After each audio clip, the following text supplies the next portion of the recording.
Welcome to Connect, the podcast of the California MBA, where strategy, innovation, and leadership come together to shape the future of mortgage finance.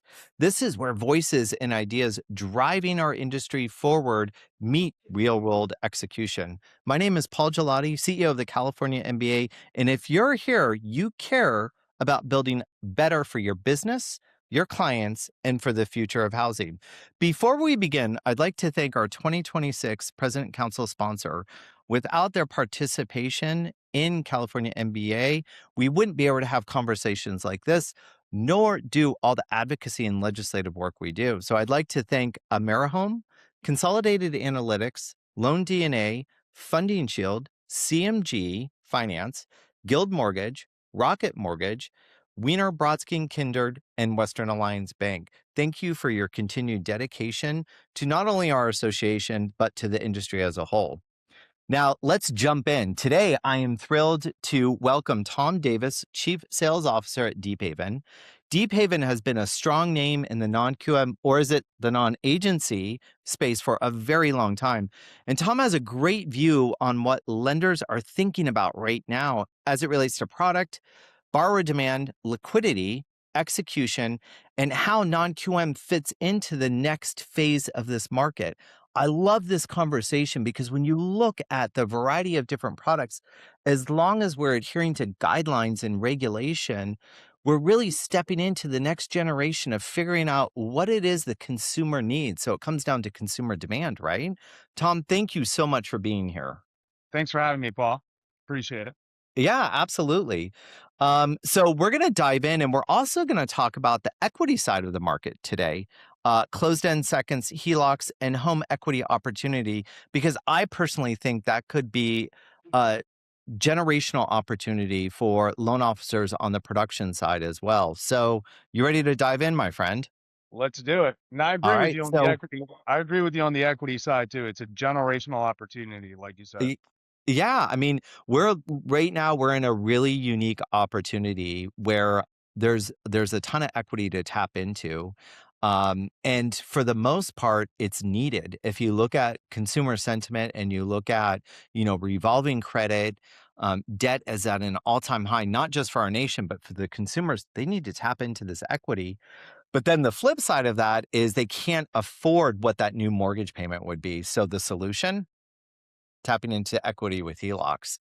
Um, so let's Yeah. start with market. Everyone is looking for opportunity right now, right, Tom? And non-QM continues to be one of those areas that gets a lot of attention. It's been expanding greatly. From your seat, where is the non-QM market today? Just a general question for you.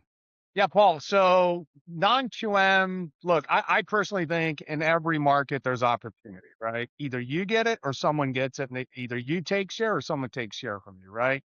The reality is we're in a 2 trillion, let's call it origination market. And non-QM it has grown over the last, let's call it since inception in 2013, right? And when you look at non-QM, non-QM is a part of the non-agency space. And so let's look at the non-agency space as a whole, what that represents from a market share perspective.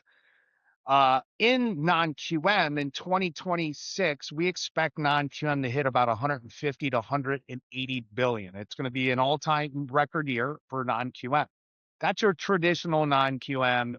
Bank statement, DSCR still are the vast majority of originations, 80% of originations, right? Then when you add in equity, equity is on pace to hit about 150 billion this year. Last year was about $120 billion market. And then the other segment, which I think is going to be in demand over the next, let's call it 10 years, because we have a housing supply demand imbalance, right? And we've had this massive migration, is the RTL space, residential transition loan space for investors, which is like the fix and flip, bridge, ground up construction, bringing new inventory to the market or rehabbing uninhabitable properties and bringing those properties back into the market. That area or that segment of the market is 50 billion. So when you add in non-QM, 180 billion, you add in equity, 150 billion, and then you add in the RTL and some other esoteric products in the non-agency space, maybe the jumbo, et cetera. You're looking at a market that's going to be about 400 to 500 billion in 2026. So that's one out of every four loans. 20 to 25% of the market is going to be non-agency, right? And non-QM is going to be this biggest segment of the market. So if you're an originator, or you're a lender, and you're not focused in the non-agency space, I know you mentioned non-QM, but non-agency, you Yep. only have access, or you only can tap into 75% of the market. So it's critical that originators, lenders, right, really adopt a full suite of non-agency products so they have access and they can tap into the entire market that's in front of them. And those who have those products, as you know, Paul, have a competitive edge. They could recruit, retain talent, tap into new referral partners, et cetera, et cetera. And the folks who are highly focused in the non-agency space and have been early adopters, they're actually have a competitive edge. Right? So they've been doing it for a while. And so, once again, big opportunity in Yeah. every market. Non-agency is the place to be in 2026. Well, so I think this is awesome, and you saw me taking all these notes, right? I'm getting so much information from you, which I love. But let's talk about some of those stats that you brought up, and Yeah. let's get a little bit granular on the why. And I love the why part for multiple reasons. As many of our listeners, and Tom, prior to being the CEO of the California MBA, I was the chief growth officer at Prudent AI, which predominantly started in the non-agency, non-QM side, has moved over to the agency side. But I did a lot of research on why. Why is this becoming so popular? Why is it becoming so needed? And it boils down to the borrower's needs, right? That's right. So what is changing with our consumer? We're going to dig into that and how important it is for us to stay on top of our consumer needs because they're the ones we serve at the end of the day. So we have more and more self-employed borrowers, more and more gig economy borrowers, more Yep. and more, borrowers doing, having fractional roles or a full-time role with consulting gigs. And all of that income is needed in order to qualify for a home, especially now with the rates going up as well as the home prices, they're leveling out in some areas, but they're not dipping down to help qualification purposes. So where are you seeing the biggest borrower opportunity for non-QM right now? And where do you think lenders are still missing good borrowers because they fully don't understand non-agency or non-QM products? I still hear from a handful of lenders, especially those mid-sized IMBs, they're a little sketched out about non-agency loans. Yeah, I would say that's a big mistake and big misconception. You've heard this since the beginning. Well, we don't really run into non-agency or non-QM borrowers. They're just not in our town. That's incorrect. That's a big myth. Whether you're in a large metro area in California, LA, or you're in South Florida where I live, right? Or if you go into rural America in Gillette, Wyoming, right? In every single town in the United States, you have self-employed people, you have high income, high net worth, right? You have investors, credit event borrowers. You have 40 million people in the United States were not born here. That's like 15% of our population is not born in the United States, right? Going back to the self-employed, you have 18 million self-employed people that account for over 30 million businesses, right? And so very entrepreneurial spirited country, right? Especially coming out of COVID, the gig economy, just folks doing more, having different types of jobs, Ubers, like you name it, right?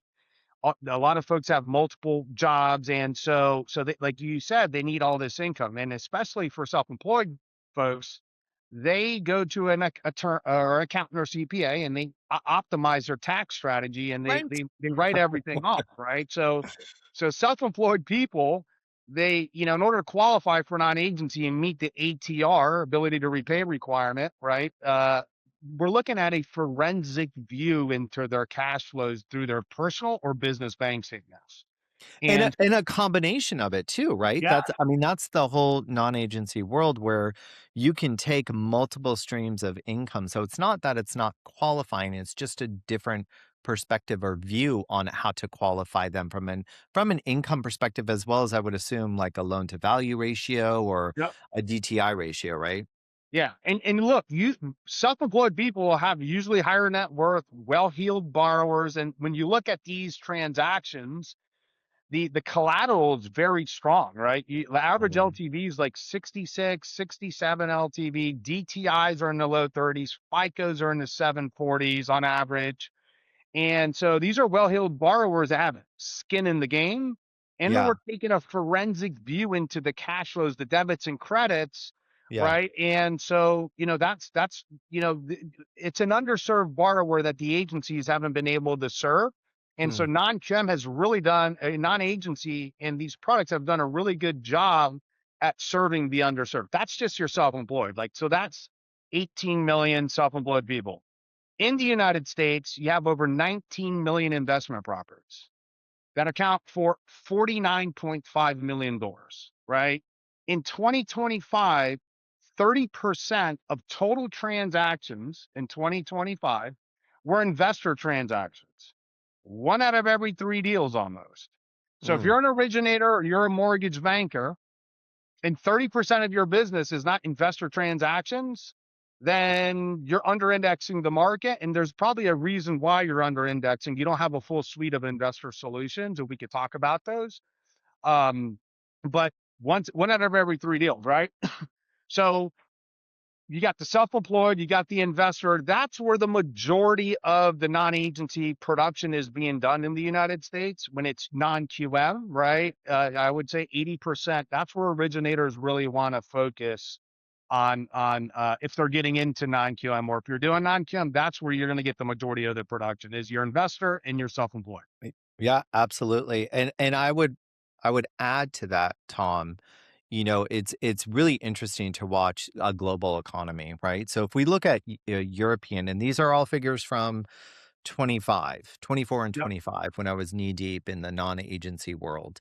I would look at stats, over in Europe. I bumped into a stat that showed that 35% of the executives in Europe are fractional with 2+ jobs.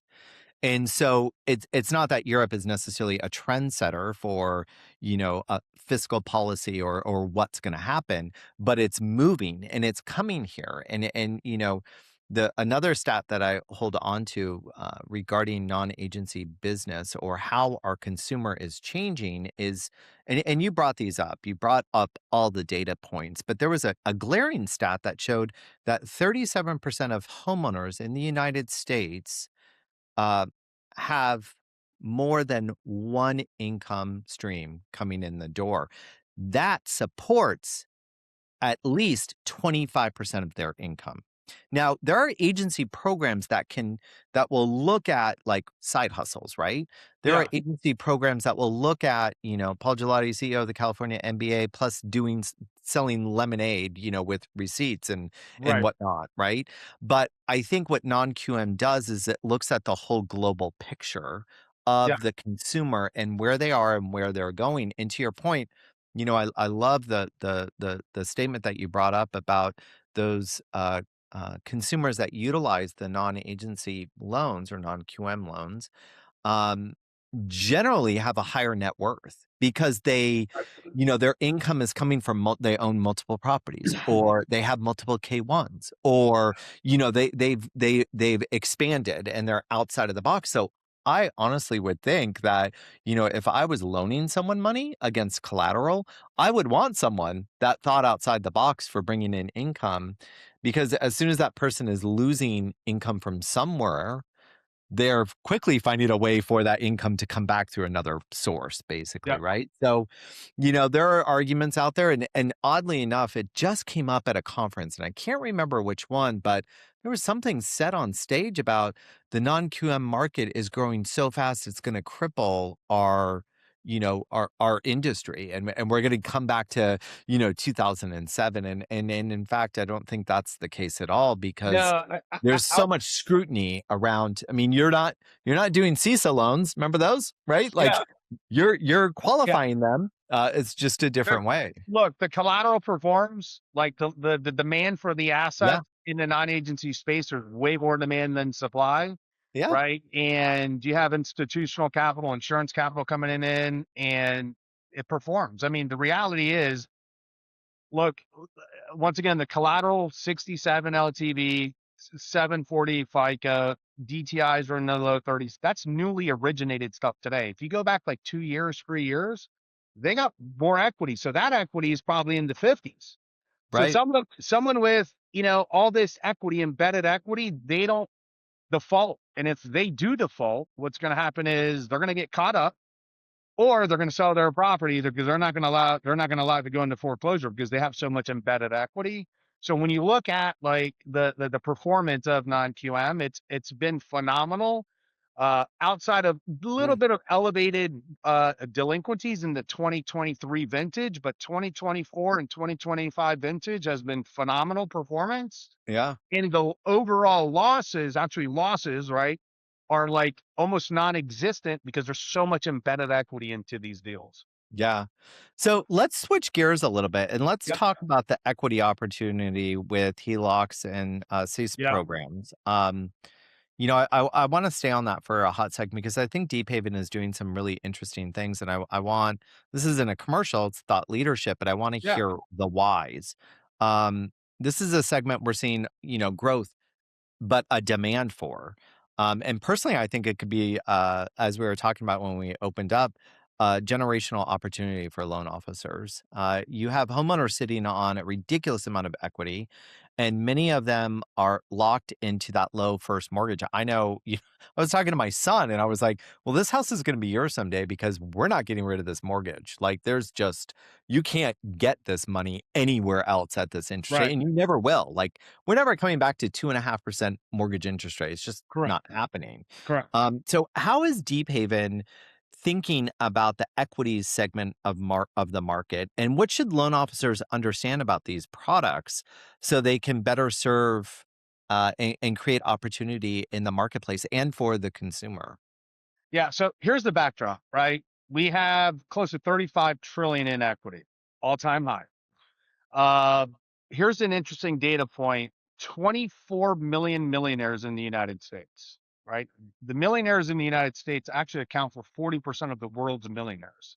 So in the United States, you have 24 million millionaires. 75% of them are millionaires because of their equity in their home. 75%, right? There's only 6 million people in the United States that actually have a net worth over $1 million in liquid assets. So you have all this embedded equity, right? 80% of Americans have rates under 5%. They're stuck in these lower note rates. Rates are currently elevated. They're going to stay elevated. People can't afford to trade out of a 2.5, 3, or 4.5 and go into a 6.5. So they can't afford the trade up into a higher, more expensive house. They can't afford the higher taxes, the higher insurance, and just right. So people are going to be staying in their homes longer. So, so you have that going on. So what's happening is in the equity space, there's more than 50% of originations in 2025 were actually for renovation projects. So what does that look like? You have the average age of a home in the United States is 40 to 50 years old. People are staying in their homes, so they need to upgrade to current market standards because they can't afford the trade up. They're maybe doing ADUs, rehabbing, put Hmm. on new roof, new kitchen, new bedrooms, you pool, whatever the case, right? In 2026, there's going to be about 600 billion in originations and renovation projects. So renovation is by far the place where you're seeing the most equity originations being done. 50%, a little bit higher than that. Then you have 5 trillion in consumer debt, whether it's credit card, auto, student loan. Consumer debt is an all-time high, right? Rates on consumer and credit cards are like 24, 25%, maybe higher. People need to consolidate that debt and improve their cash flow. So you're seeing people do that, right? Then once again, you have 19 million investment properties. Savvy investors, what we're seeing, they're not refi cashing out of their first lien if that property's cash flowing. They're taking a second lien out, using that equity to go buy another property, maybe through a DSCR, or start a fix and flip or ground up construction, depending on how savvy that investor is. And they're continuing to grow their portfolios, rehab their portfolios, back to the self-employed borrower. Self-employed people are very entrepreneurial. They want to take equity out to fund their business. So we're seeing that happen. You have life events. Parents are getting older. You need long-term care. Kids are going to college. You have all types of life events, right? Hmm. So you Hmm. have this massive amount of equity. 75% of Americans are millionaires because of their equity. And there's all these life needs. And the reality is the cash out game has been sidelined. The cash out game today, because of elevated rates, a cash out game today is equity. And so what kind of products like serve those borrowers? And I think at Deephaven, we were our first mover there. And we created an arsenal of equity products, whether it's a closed end product up to $1 million, with full doc, alt doc, let's call it bank statement, DSCR, P&L, on closed end.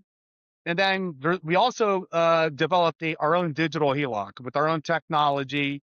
And that as well goes up to $1 million. We're one of the only investors in the market with the jumbo HELOC to $1 million. That's been a big hit recently.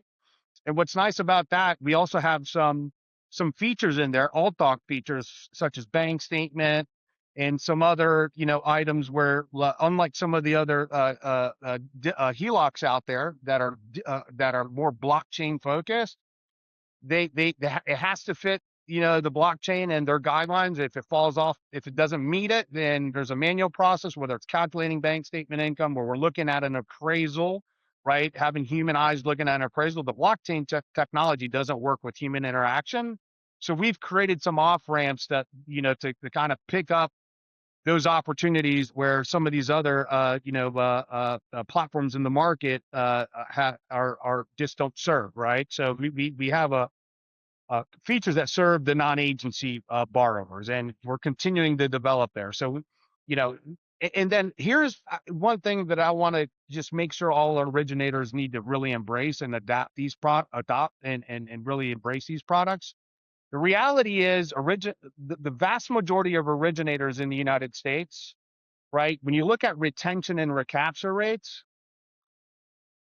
about 65 to 70% of the time, when the borrower does a loan with the loan officer, the second time they do a loan, whether it's a purchase, a refi, a second lien, whatever loan they take out the next deal, 65 to 75% of the time, they're not going back to the same loan officer. Yeah. They're going to the servicer. Yep. And the servicers have mastered retention and recapture. As soon as that loan is sold to a servicer, right, the servicer starts immediately marketing to them, Yeah. and they're Exactly. marketing them, right? Yeah. So if they get that loan, the second loan, when it's time to do the refi cash out on the first and second, there's no chance for that past originator to get that loan. It's like the servicer has like a 90% chance to retain that borrower. So Right. if originators don't embrace equity products today, what's going to happen is not only are they losing the borrower today, but they're losing the borrower in the future. Right. Yeah. Right. And so equity has to be a part of your arsenal of products when you're out in the marketplace. And think about the conversation and how an LO can engage with their past clients. All their past clients have equity. It's a simple Yeah. and Yeah. easy conversation. It's, hey, Paul, congratulations on the equity. Congratulations on the lowest rate you'll ever see in your lifetime. How are things? Are you looking to renovate your home? Are you looking to consolidate debt? Keep it. We have solutions for you. Are you Yeah. looking to Yeah. fund your business? Are you looking to, take money out of your investment property, go do more deals? And so the best LOs in the country, the best salespeople in the country, the reason why they're good is because they stand in front of their clients and they continue to add value. So LOs should not. The LO that is hoping that rates come down is making a big mistake. Like, they need to embrace equity, and they need to, a full suite of equity products so that they could provide value and serve that client where their needs are at in today's environment. So Yeah. Well, it's a generational opportunity. it is. Well said. I didn't mean to cut you off. It's just you're spot on. And it's really interesting. Sometimes as an industry, we lose sight as to the needs of the consumer, who the consumer is. And I think right now it's very important to focus on that and watch that, because the consumer is changing greatly regardless of generation, regardless of how old they are. We've created as a society, a global society, we've created a demand generation where people, I was talking to Alex from Penny Mac on Friday before uh, Memorial Day, and I was talking about this very same subject, and we were discussing, the consumer is so fickle right now. They demand self-serve, but they want their hand held. And it was funny because I was like, well, we're that person, like I got all these seat cushions for my big barbecue and they came and they were the wrong size. And I didn't stress about it because I know I could touch a button and have them delivered on Friday from Home Depot. Right. Right, right, And so we do need to really focus on what is the consumer need, and it's not even driving them to it like old school when I did mortgages in 25 and 26. You don't have to drive them to it. They know. They've got the information. You just have to provide them the solves. And it's a very interesting time. But with organizations like Deephaven, the industry is lucky to have supporters that can bend their products to fit who the consumer is. And it's also it's also brilliant how PennyMacs and AmeriHomes and, are following suit with bringing in these programs to support, the consumer's needs because they see that the consumer's needs are changing. I think what's brilliant about it is we also, as an association, and Deep Haven is a strong partner of our association, we get to sit back and have that same conversation with the regulators and the legislators, because that also plays a very important role in what programs can come to market and how are those programs looked at. And in fact, Deep Haven was founded off of a principle of a regulation landscape change. yep. So I love how it all comes together and the innovation your organization brings to the table, obviously in a very much needed market. Tom, this has been a fabulous conversation, and I think I could sit here for hours, but I know you're a busy man. Mhm. I really appreciate your perspective and the work Deep Haven is doing in the non-agency side. Yep. For our listeners, I think the takeaways are clear. Non-QM is not just about chasing volume, it's about understanding the borrower today, who they are, and how to serve them. Um, and that includes the equity side of the market, closed-end seconds, HELOCs, et cetera. Yeah. Um, Well, so I wanna I'd like to just hit on one more thing, right? The investor, and we briefly talked about it early on, right? The investor space. If you're an originator today, just like equity, you need a full suite of investor solutions, right? If you have a full suite of investor solutions, the investors, the builders, the developers, they don't have to go to multiple places to get financing. They could just go to one place. And what that looks like from a product standpoint, if you're an LO out there and you want to tap into 30% of the market, right? That's investor. You have to have DSCR. You have to have 5 to 9. You have to have equity products for the investor, whether it's a DSCR second closed end, a DSCR potential HELOC. You have to have ground up construction, fix and flip, bridge financing, helping builders acquire land so they could build, build the project.